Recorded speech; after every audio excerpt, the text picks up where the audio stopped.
राज्यघटना अंमलात आली, माझ्या भीमानं लिहिलेली राज्यघटना अंमलात आली. तर अशी राज्यघटना पंडित नेहरू राष्ट्रपती आणि इतर सर्वांच्या हाती दिली आणि 26 जानेवारी 1950 पासून त्यानुसार आपल्या देशाचा कारभार सुरू झाला.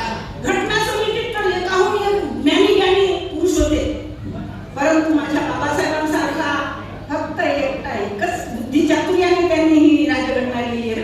कुठला एक बाबासाहेब एकटेच असे होते की त्यांनी ही राज्यघटना लिहिली. हो का नाही? बाबासाहेब एवढे बुद्धिमान होते का? बाबासाहेबांसारखं कोणी होऊ शकणार नाही आता, आणि झालं तर बाबासाहेब म्हणा. तर बाबासाहेबांनी ही राज्यघटना लिहिली म्हणून. आणि ही राज्यघटना अशी आहे, आपल्या शरीराचा मुख्य पार्ट कोणता आहे? आपलं हृदय. हृदय आहे की नाही? हो. बाकीचे लोक म्हणतात आत्मा आला आणि आत्मा गेला, परंतु तो आत्मा नाही, हे हृदय आहे. तर पुण्याच्या लेखकाचं सुंदर गीत आहे का? बरं. भीमाचं संविधान या भारताचा आत्मा, भीमाचं संविधान या भारताचा आत्मा, भीमाचं संविधान या भारताचा आत्मा, भीमाचं संविधान या भारताचा आत्मा. आत्मा म्हणजे हृदय, आत्मा म्हणजे हृदय. भीमाचं संविधान हे भारताचा आत्मा आहे.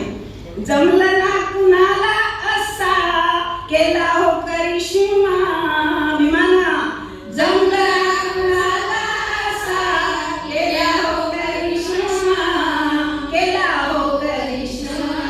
भीमाचं संविधान या भारताचा आत्मा, भीमाचं संविधान या भारताचा आत्मा, भीमाचं संविधान या भारताचा आत्मा. थांबा बांधवांनो, भगिनींनो, आपण स्वप्नातही पाहणार नाही असं कार्य माझ्या भीमानं केलं आणि दूरचा विचार केला.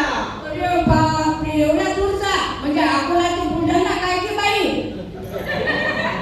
का बुलढाणा ते औरंगाबाद? एवढ्या दूरचा का? काय म्हणू आता या महिलांना, दूरचा विचार केला. बाई तुम्हाला येतो ठीक आहे? मला दोन. एक मुलगा आहे. हो. ते झाल्याबरोबर तुम्ही काय विचार केला की याला मी बाबासाहेबांसारखं घडली, याला मी खूप मोठ्या पदावर मी याला शिक्षण दिले. त्याच्यासाठी तुम्ही काय केलं? त्याला चांगले संस्कार दिले, त्याला शाळेत टाकलं. मराठी शाळेत नाही, इंग्रजी शाळेत टाकावं लागते म्हणतात. तर त्या मुलाविषयी तुम्ही हा विचार केला. मुलगा झाल्याबरोबर तुमच्या डोक्यात विचार आला की हा माझा मुलगा एखाद्या जजची रिकामी झालेली खुर्ची भरून काढेल, एखादा मोठा डॉक्टर होईल, एखादा मोठा इंजिनियर होईल, हा जो विचार केला. याला म्हणतात दूरचा विचार. तुमचा त्या बुलढाणा त्या अकोला ना अकोला ते बुलढाणा ना अकोला त्या बुलढाणा हे अंतर नाही. अहो आई, मला काय समजते तू हे संविधान संविधान म्हणून राहिल्या? काय नाही समजलं तर दूरचा किती दूरची गोष्ट झाली ते. नाही, दूरचा विचार म्हणजे आपल्या मुलाविषयी दूरचा विचार. तसा बाबासाहेबांनी बहुजनांवर होणारे अत्याचार, अन्याय पाहिले आणि त्यांच्या स्वतःवर सुद्धा झालेले अन्याय माहिती आहे ना आपल्याला. बाबासाहेब शिकायला गेले शाळेत, त्यांना वर्गाच्या बाहेर पाठवलं. त्यांना उत्तर बरोबर आलं तरी ते बाहेरूनच खिडकीतून दरवाजातून सांगायचं, अंदर यायची परवानगी नव्हती. काही चुकलं वाटलं कोणाचं, यांनी बरोबर सांगितलं तर खडू नाही घ्यायची त्यांना परवानगी होती, परंतु खडू घेऊन आंबेडकरांना लहानपणी विवाला फळ्याजवळ जाऊन घ्यायची परवानगी नव्हती. का? तर तिथं त्यांचं पाण्याच्या बाटल्या, त्याचे जेवणाचे डबे शिदोऱ्या असत ना, ते वाटणार नाहीत का? अशा नाही. दुसरी गोष्ट, बाबासाहेब वर्गाच्या बाहेर बसून तर शिकले, पण शाहू महाराजांच्या कृपेने त्यांनी पुढचं चांगलं शिक्षण घेतलं आणि खूप शिक्षण घेऊन भारतात येऊन आपल्या सर्व्हिसला बडोद्याला बोलावलं. त्यांनी बडोद्याला बोलावल्यानंतर बाबासाहेबांना रूमच्या बाहेर टेबल ठेवला आणि तिथं बसवलं की बाबासाहेब तुम्ही वकिली इथं करा, तुम्ही आमच्या रांगेत बसू शकत नाही. असे अन्याय अत्याचार आहेत. आणि मी सांगते, पुढच्या वेळेस मी सादर करेल ना तर ते बाबासाहेब बाहेर बसले होते, ती एक कथा सादर करेल. आताच कीर्तन आपलं संविधानाचं. तर त्यांनी बाहेर बसून वकिली केली, बाहेर बसून वकिली सोडून सुद्धा गेले. का? तर ते अन्याय अत्याचार त्यांना सहन झाले नाही. तर असे हे अन्याय अत्याचार लोकांवर होत असत. म्हणून ह्या अन्याय अत्याचाराविरुद्ध वाचा फोडण्याला त्यांनी स्वतः पुढाकार घेतला आणि एकटा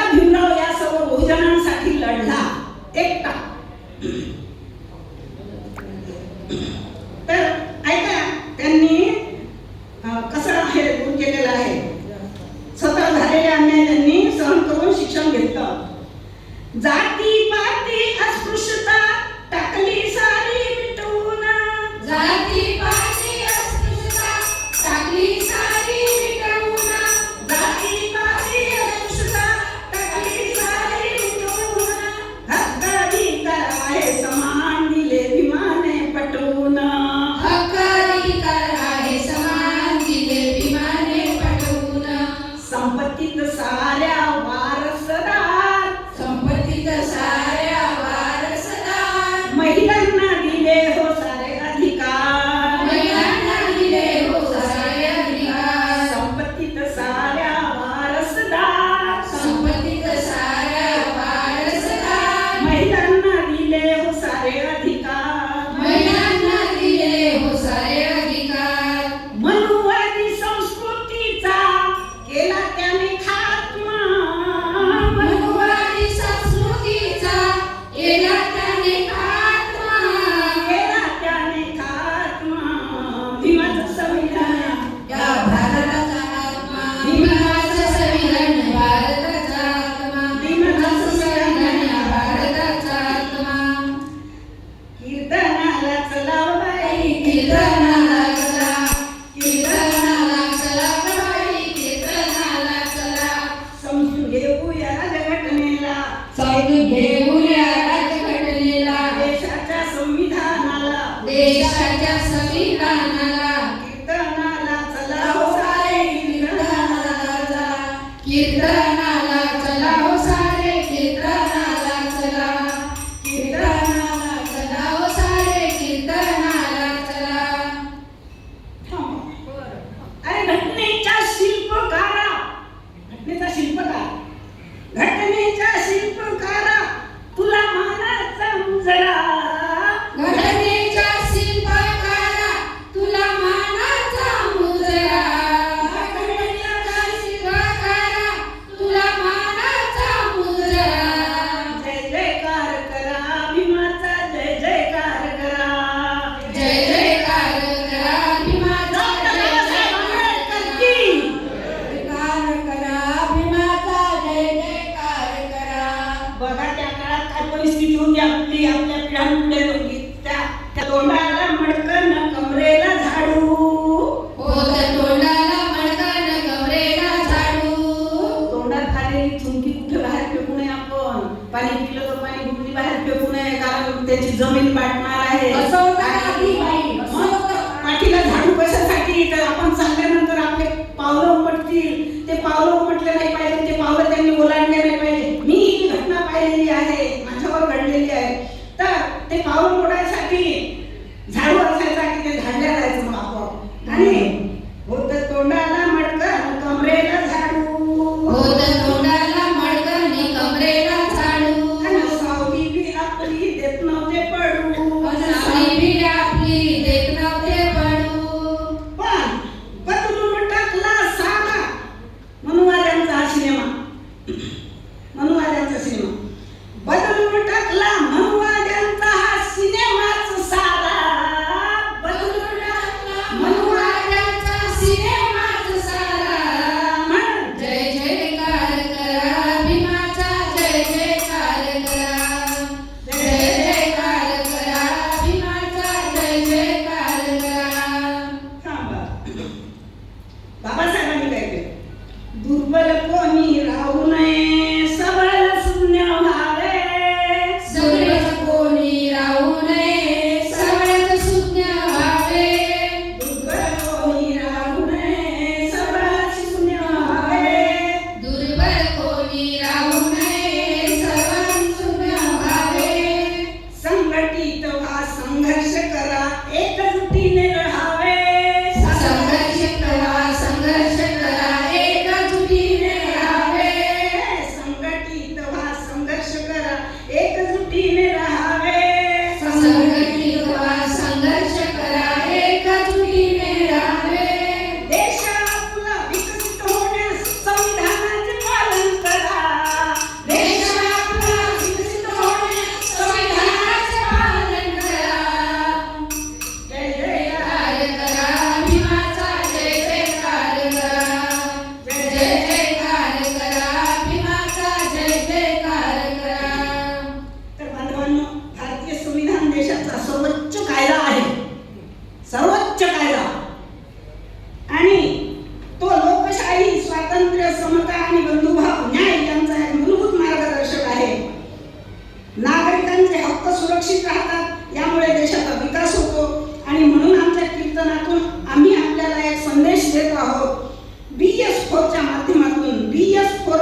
सिद्धींच्या ऐकून घ्या बरोबर. संविधानाचं संविधान दिलं तर संवर्धनाला गोवर्धन पर्वत करून टाकसन नाही. तुम्ही समजून असं नाही. संवर्धन म्हणजे त्या संविधानाचं आपल्याला संवर्धन करायचं आहे. तर यासाठी काय करायचं आहे BS कोर्सच्या माध्यमातून आपल्याला? तर माझ्या मागे म्हणा तुम्ही एक एक ओळ. आमची आन बान शान आहे. आमची आन बान शान आहे. आमची ओळख हे संविधान आहे. आमची ओळख हे संविधान आहे. देशाचे सर्वोच्च विधान आहे. देशाचे सर्वोच्च विधान आहे. एकजुटीचे निशाण आहे. एकजुटीचे निशाण आहे. भारतीयांचा सन्मान आहे. भारतीयांचा सन्मान आहे. हक्काधिकाराची खाण आहे. हक्क अधिकाराची खाण आहे. अशा भारताच्या संविधानाला, अशा भारताच्या संविधानाला आमचा कोटी कोटी कोटी कोटी प्रणाम आहे. आमचा कोटी कोटी कोटी कोटी प्रणाम आहे. कारण तोच आमचा स्वाभिमान आहे. तोच आमचा सन्मान आहे. तोच आमचा अभिमान आहे. तोच आमचा अभिमान आहे. सर्व श्रोतेगण माझ्या मागे नारे द्या. आपल्याला माहिती आहे आमची आन बान शान आहे. भारताचे संविधान आहे. आमची आन बान शान आहे. भारताचे संविधान आहे. संविधानाचा करू सन्मान. सांगत चाला BS4 अभियान. संविधानाचा करू सन्मान. सांगत चाला BS4 अभियान. BS4 आले घरोघर. संविधानाचा करू जागर. BS4 आले घरोघर. संविधानाचा करू जागर. आर्टिकल 19 चे हे बोल.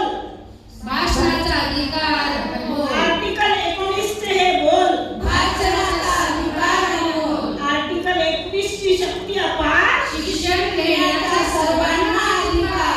आर्टिकल 21 ची शक्ती अपार. शिक्षण घेण्याचा सर्वांना अधिकार. सर्व जणांचा हो सन्मान. एकमेव हे संविधान. एकमेव हे संविधान. एकमेव हे संविधान. बोलो सब जन मेरे साथ बोलो. स्वतंत्रता को बल देता है. स्वतंत्रता को बल देता है. स्वतंत्रता को बल देता है. स्वतंत्रता को बल देता है. समता न्याय का फल देता है. समता न्याय का फल देता है. समता न्याय का फल देता है.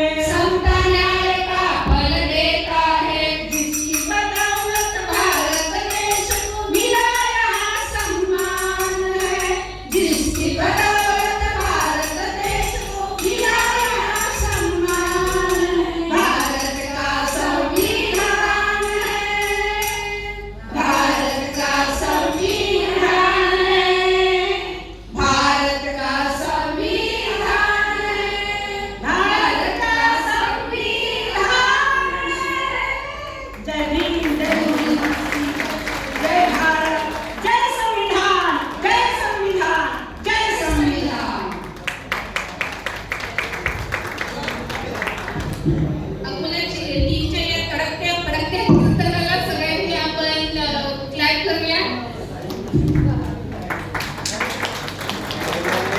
कीर्तनाच्या माध्यमातून जोरात टाळ्या होऊन जाऊया. कीर्तनाच्या माध्यमातून यांनी आपल्याला या महिलांकडून मिळाला आहे. एक छोटंसं सांगू इच्छिते की मला जेव्हा काय या कीर्तनाची स्टोरी माहीत पडली, म्हणजे तिरपुडे मॅडमने जेव्हा मला सांगितलं की मी एक सहज त्यांच्या मैत्रीण आहेत त्या कुसुमताई पाटोळे मॅडम, तर त्यांना फोन केला की आपल्याला काहीतरी सभ्यतेसाठी काहीतरी ऍक्टिव्हिटी करायची आहे. तर त्यांनी रात्रभरात ते कीर्तन लिहून काढलं. सकाळी जेव्हा मॅडम उठल्या त्यांच्या मोबाईलवरती कीर्तनाची लिहिलेली स्क्रिप्ट होती. फक्त शाळेचे आणि टाकत त्यांनी नाही. म्हटलं की मॅडम एकदा वाचून बघा की कशी आहे ही स्क्रिप्ट. आणि तेव्हा त्यांनी त्याला चाली दिली होती